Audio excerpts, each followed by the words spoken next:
250 millions d'euros. 250 millions d'euros, c'est énorme. Est-ce que c'est une information ou est-ce que c'est de l'intox? On est dans le cadre d'une communication très particulière. Est-ce que le Real Madrid est en capacité de pouvoir dépenser 250 millions d'euros, bonus compris, pour recruter Kylian Mbappé à 1 an de la fin de son contrat? Est-ce que on n'est pas dans une communication politique de la part du Paris Saint-Germain qui fait fuiter des informations et qui laisserait penser que justement il serait en capacité de vendre Kylian Mbappé pour ce montant de transfert? Bienvenue sur CM Football, c'est un grand plaisir de vous retrouver pour un sujet qui est très intéressant à étudier. On va décrypter cette information, on va essayer de comprendre, de voir ce qu'il se passe derrière cette communication qui est sortie hier soir sur le coup de 23 heures par un compte Twitter de 300 000 abonnés affilié au Paris Saint-Germain, affilié dans le sens où il traite de l'information du Paris Saint-Germain et il diffuse en exclusivité cette information. On va essayer de comprendre ici le vrai du faux et se positionner du côté des trois parties, du côté du Paris Saint-Germain, du côté du Real Madrid, du côté de Kylian Mbappé. Installez-vous bien, on est lancé ici. L'information, décryptage de l'information et puis voir la crédibilité. Est-ce réellement crédible de sortir une information de la sorte? En tout cas, c'est sûr que PSG Community joue une grande partie de son futur après avoir sorti cette information. Et puis, on va se projeter dans un timing où je vous donnerai mon avis sur un, est-ce que ça va se faire? Et deux, sous quel timing je pense qu'on aura une réponse définitive du côté des deux clubs. Alors, il y a quelques jours, on avait fait une vidéo sur Mbappé à tout prix. Est-ce que le Real doit tout faire pour recruter Mbappé? On est clairement dans la lignée compte tenu de l'information qui est sortie. On va revenir sur l'information. Si vous ne l'avez pas vu passer, elle a explosé, elle a fait sauter Twitter hier soir. C'est PSG Community qui a annoncé que Kylian Mbappé, qui a affirmé, c'est pas annoncé, qui a affirmé que Kylian Mbappé allait quitter le Paris Saint-Germain. C'est une exclue de PSG Community.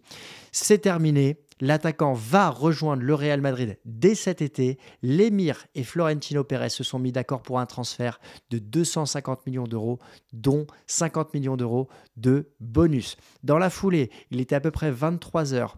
On a Fabrizio Romano qui était interrogé par la Radio Marca et qui a annoncé, qui confirmait une information, c'était que le PSG voulait vendre Kylian Mbappé maintenant. On va nuancer cette information, ce qui est important de préciser aussi. Plus tard dans la soirée, c'est Pedro Morata sur Partizan Cope qui disait justement que la direction du Paris Saint-Germain n'était pas au courant d'un quelconque accord concernant Kylian Mbappé. Imaginez, la direction du Paris Saint-Germain n'était pas informée d'un quelconque accord. Si oui, il y a eu un accord passé directement entre Pérez et l'émir. Incroyable. Ça veut dire qu'on est là au-dessus de tout. C'est-à-dire qu'on a le président du plus grand club du monde qui a discuté avec l'émir du Qatar, un chef d'État, pour un joueur de football. On va essayer de décrypter tout ça parce que c'est quand même très intéressant. Alors, dans l'ordre déjà, on a Kylian Mbappé qui avait annoncé à la sortie des trophées UNFP qui récompensent les meilleurs joueurs du championnat de France de Ligue 1 qu'il voulait rester et qu'il allait rester au Paris Saint-Germain la saison prochaine. Donc ça, ok, dossier clos, il n'y a pas de débat, c'est fermé, on est mi-mai, et donc Mbappé va rester du côté du Paris Saint-Germain. Ensuite, il y a eu l'histoire de la lettre d'Mbappé qui avait été écrite en 2022, en juillet 2022, qui a rappelé justement qu'il ne voulait pas lever son option supplémentaire. Il n'était pas obligé d'écrire cette lettre, mais il l'a signifiée. Évidemment, ça a fait un grand boucan dans tout le football mondial parce que, il annonce clairement qu'il va rester au Paris Saint-Germain jusqu'à la fin de son contrat et partir peut-être ou prolonger. En tout cas, tout le bruit médiatique tourne autour de lui et c'est quelque chose qu'il sait maîtriser et qu'il apprécie peut-être aussi. Alors, de ça, on a eu la réaction du Paris Saint-Germain qui souhaitait vendre Kylian Mbappé.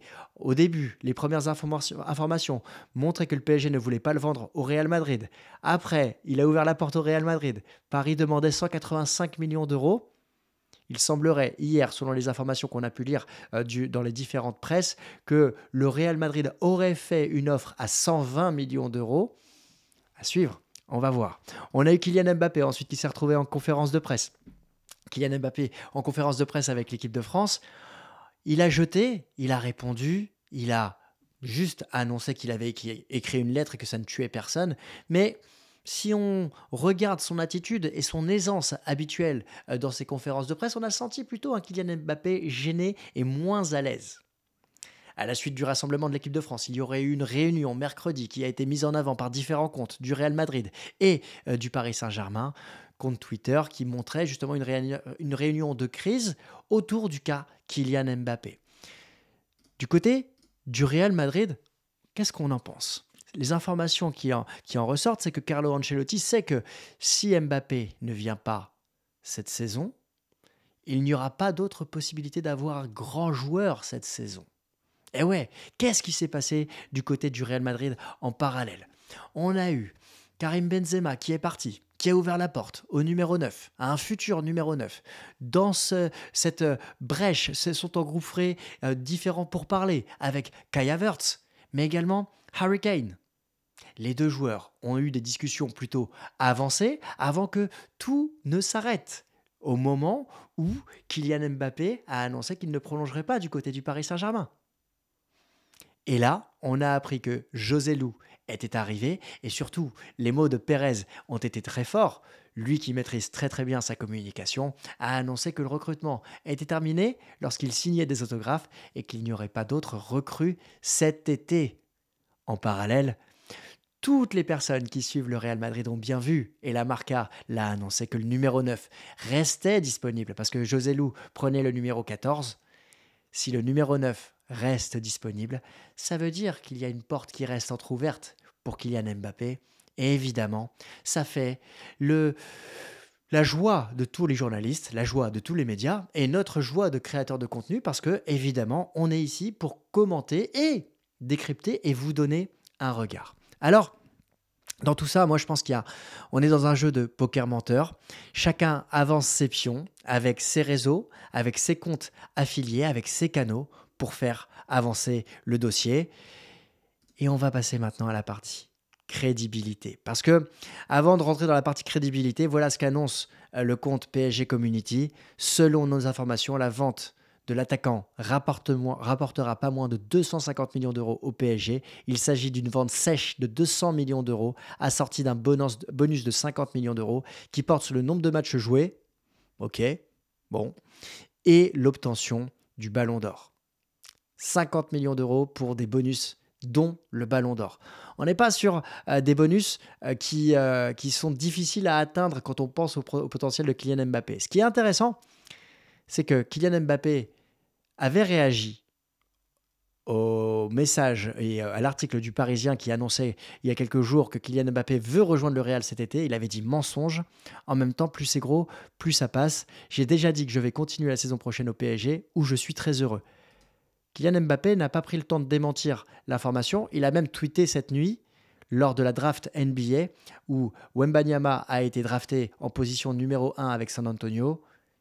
Il a tweeté dans ce sens-là, mais il n'a pas parlé des rumeurs de transfert. Peut-être a-t-il déjà tout dit. Justement, on va essayer de voir quelle est la crédibilité là-dessus. Déjà, il y a un compte qui joue sa crédibilité énorme, c'est PSG Community qui affirme fermement que Kylian Mbappé va quitter. C'est quand même incroyable de jouer autant sa crédibilité. C'est ce compte-là qui avait annoncé dans les premiers comptes Twitter que Luis Enrique était le favori de l'émir. Donc, on va essayer de nuancer. Il joue sa crédibilité, mais il avait des informations qui étaient très avancées. Du côté des médias, hier sur RMC, Daniel Riolo parlait de compte laquais, de compte au service du Paris Saint-Germain.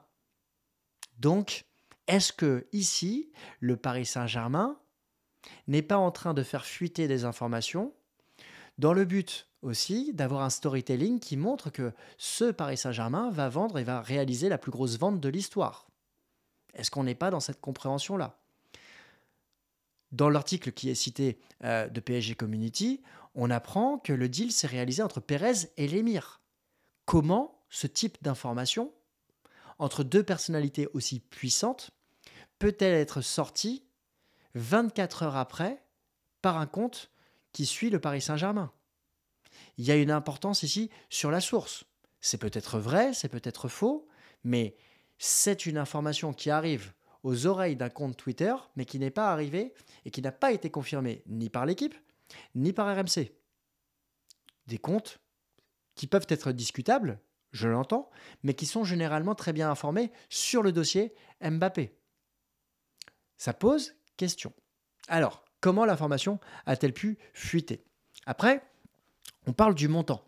On parle d'un montant de 250 millions d'euros. Un an de la fin de son contrat, 50 millions d'euros pour le bonus Ballon d'Or. Personnellement, ça ne me choque pas. Ça ne me choque pas, on en avait parlé récemment. Beaucoup disaient qu'un transfert autour des 120 millions d'euros serait intéressant.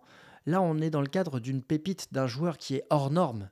Un joueur qui a marqué 8 buts lors du mondial, un triplé lors de la finale de la Coupe du Monde, qui est 5 fois meilleur buteur du championnat de France, qui fait partie des 2-3 meilleurs joueurs du futur. En termes d'attaquant, clairement, on le sait, pas besoin de le préciser, le bruit médiatique autour de Kylian Mbappé est extraordinaire. Et ça ne me surprendrait pas que le Paris Saint-Germain, d'un côté, puisse faire ce type de transfert. De l'autre côté, ça ne m'étonnerait pas aussi que le Real Madrid soit en accord pour dépenser cette folie, cette somme folle de 200 millions d'euros. C'est un moment unique. Si ça ne se passe pas maintenant, Mbappé sera en position au 1er janvier de signer où il le souhaite. Et on a déjà vu l'année dernière que Mbappé était en capacité de dire oui à tout et derrière de rester au Paris Saint-Germain. Tout est possible, tout est ouvert. Après, voilà, il reste une possibilité aussi, c'est de voir Kylian Mbappé continuer du côté du Paris Saint-Germain et prolonger dès cet été. Et tous ces bruits médiatiques n'apportent pas une réponse définitive. Mais je vais quand même vous donner mon timing complet sur la suite des débats et je vous donner mon avis total sur la situation. Et ça, on en reparlera. On en reparlera. Si je me trompe, évidemment, vous serez là pour me le dire. Mais si j'ai raison, je pense qu'on va s'amuser. Alors, il y a 3 points. Il y a Kylian Mbappé, il y a le Real Madrid, il y a le Paris Saint-Germain. Kylian Mbappé va-t-il parler? À mes yeux, il a déjà tout dit. Et il a déjà exprimé son choix. Il a exprimé qu'il souhaitait rester du côté du Paris Saint-Germain pour la durée de son contrat. Donc, il va partir en vacances. Et pour moi, le dossier est clos de son côté. Il ne parlera pas. Est-ce que le Real va passer à l'attaque? Pour le moment, le temps joue en la faveur du Real Madrid. Il n'y a pas de panique. La balle est dans le camp du Paris Saint-Germain. C'est le Paris Saint-Germain qui annonce soit il prolonge, soit on le vend cet été. Le Real reste serein et maîtrise sa communication comme on a pu voir du côté de Pérez avec des détails qui sont distillés, cette prise de parole pour dire que le recrutement est clos, mais de l'autre côté, on laisse la porte ouverte avec le numéro 9. Ça rappellerait Cristiano Ronaldo qui était arrivé avec le numéro 9 avant de changer. Du côté du Paris Saint-Germain, comment ça se passe? Si le PSG ne prolonge pas Mbappé, il poussera à une vente, naturellement. Et donc le timing est différent. Le PSG, avec 200 millions d'euros, peut se recréer une équipe et l'achat de plusieurs joueurs.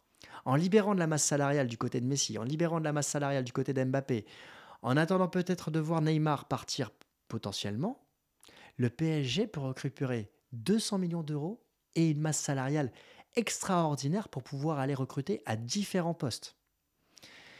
Le storytelling est aussi important. Luis Enrique devrait arriver. Il pourrait avoir les mains libres pour recruter là où il le souhaite. Et puis, il y a cette question du fair play financier.